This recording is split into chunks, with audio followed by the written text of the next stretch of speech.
Hello everyone, and welcome to the first video, the first full video that I will be doing. I want to thank the new subscribers, and I'm in my car. This is where I'll be filming most of the time, hopefully if the weather is nice. It's around almost 8:30 in the morning, and I'm parked outside McDonald's. I have my iced coffee. One thing I wanted to tell you about the iced coffee. I have the McDonald's app, and it's great. It's a game changer.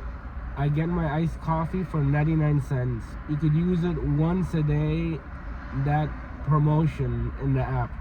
And you get your iced coffee or hot coffee if you prefer a warm beverage for 99 cents. Well, with tax it's $1.06, but it's still a bargain. Otherwise, it would be $2 and something or $3. And you could pick any size. I get the large.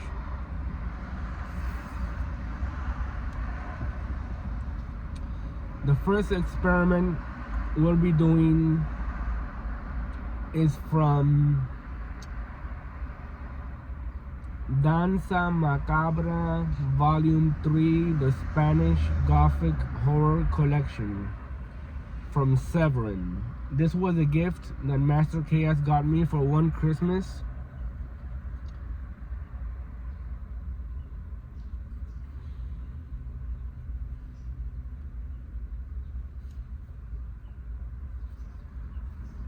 Beautiful box.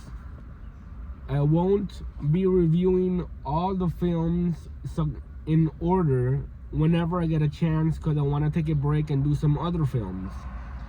But the first film we're gonna review, this probably looks backwards to you, but it's called Necrophagous.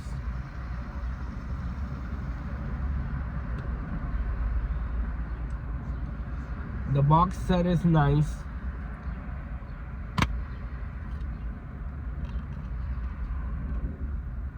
And the Blu-ray has nice artwork on it. Alrighty then, let's jump into this.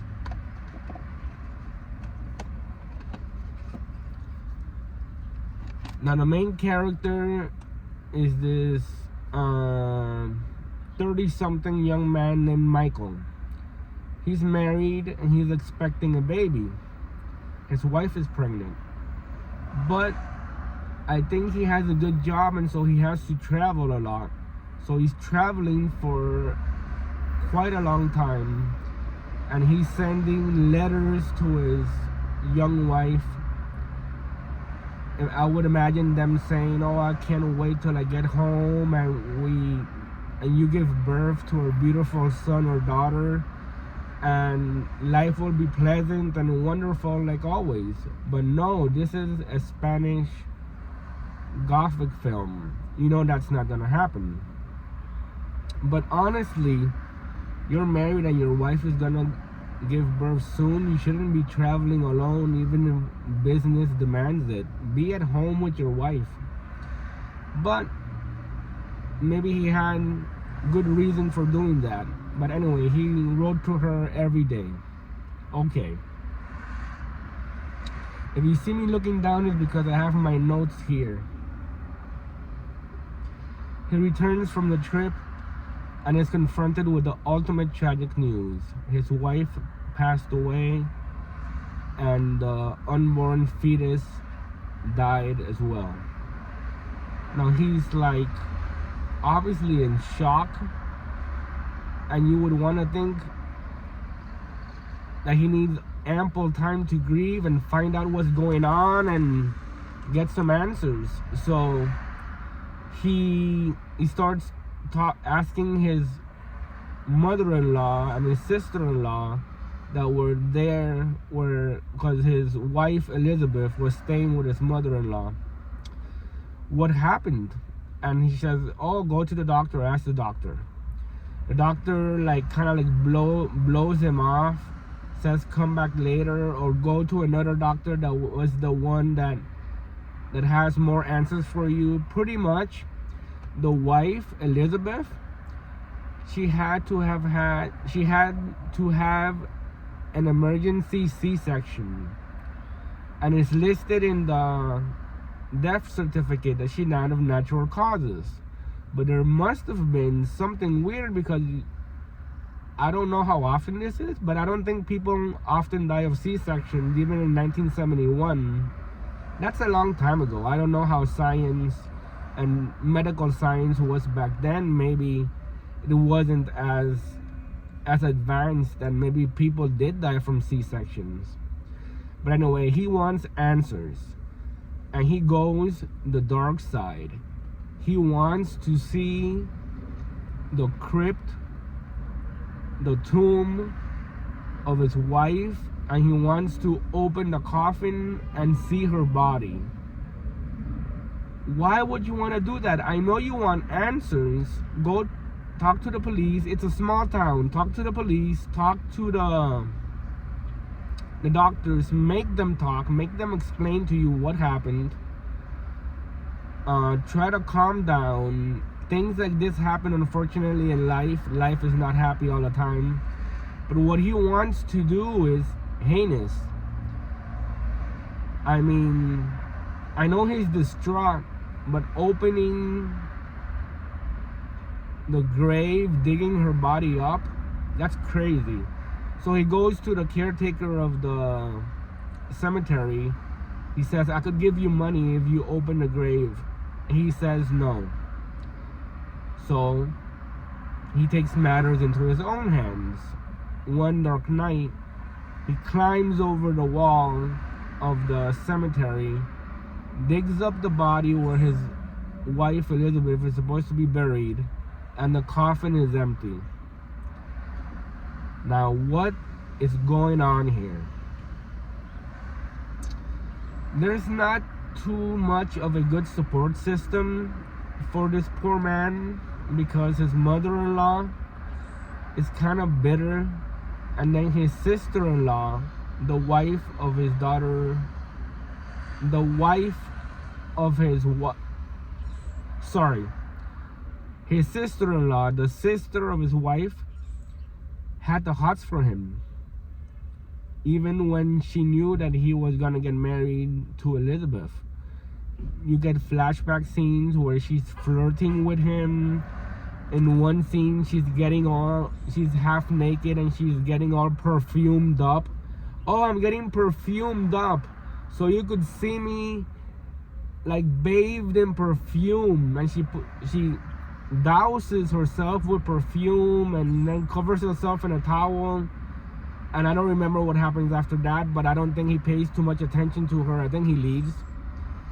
And he's also seen in a park with another woman, I think another sister-in-law, but I'm not sure, because towards the second half of the movie, it got a little bit boring. Okay, so let's get back to where he digs up his wife's body. Sorry, lack of body. The empty coffin. When he's doing that, cultish figures, like 5 or 6 hooded people with masks on, attack him, and he gets knocked unconscious. So Michael, for doing this evil deed of digging up for looking for the corpse of his wife, is knocked unconscious and locked in a crypt. And in the crypt, there's the monster. Now the monster, you only see his eyes, like this. You only see his eyes. That's it. So it's a very poor thing. You don't see anything else. And Michael disappears after 30 minutes of us following his journey. And he's nowhere to be seen for the rest of the movie. You do find out what happens at the end, but I don't want to give spoilers in case you want to see Necrophagous. Now I'm gonna go through the pros and cons of this film. Pros: Good, creepy, dim atmosphere. There's fog, there's snow, and there's the castle. You don't get to see much of the castle, and that's okay, because sometimes these old castles, sometimes they're so old that they're so boring, and I get bored watching old castles. I'm not a fan of Gothic films, but I decided to review this film because it was a gift from Master Chaos. And well, let's get to it. Another pro is that it has interesting small town characters. The explanation for the monster is explained in the end of the movie, because there's an evil mad scientist,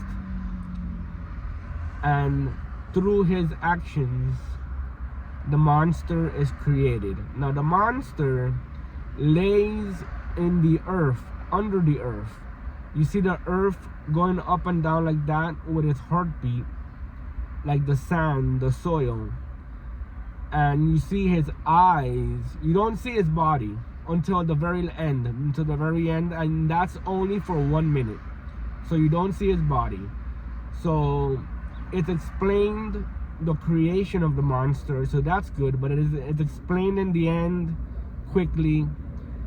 But the monster, I would say, is not great,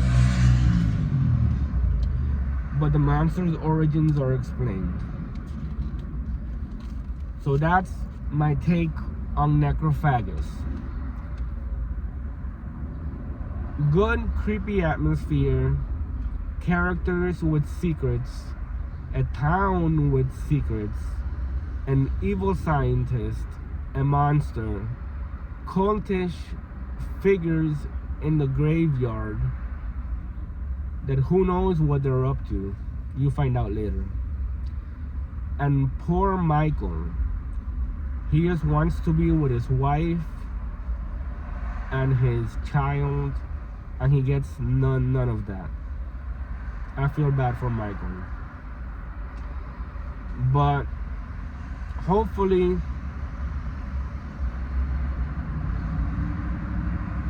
he can find closure and maybe find a second wife and marry her, but leave this evil town. The mother-in-law is bitter, and the sister-in-law jealous of Elizabeth. They want Michael. So take a trip to another section of Spain, start a new life over, and have a nice time. Find a nice woman. Be with her in the moments that matter, when she's gonna give a baby. She's gonna give birth to a baby. Love her. Focus less on work and more on the family. My rating for this movie is 2 coffins, because I did like the atmosphere.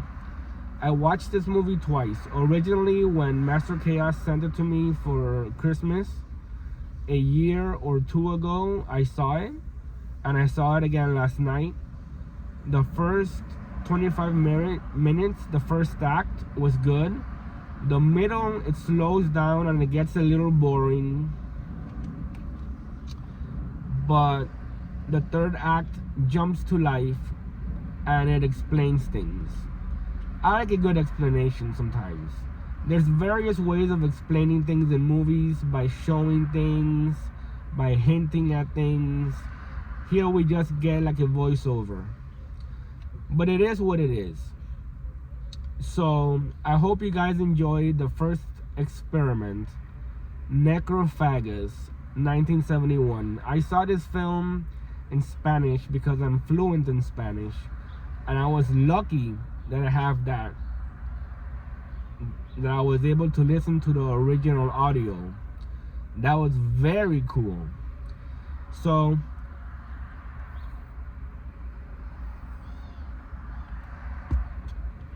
thank you for being with me today while I do this first video. While I did this first video, I will see you again soon. for another B movie. Hopefully horror, which is my favorite genre, but I plan to do other things as well. God bless you and enjoy the rest of your day.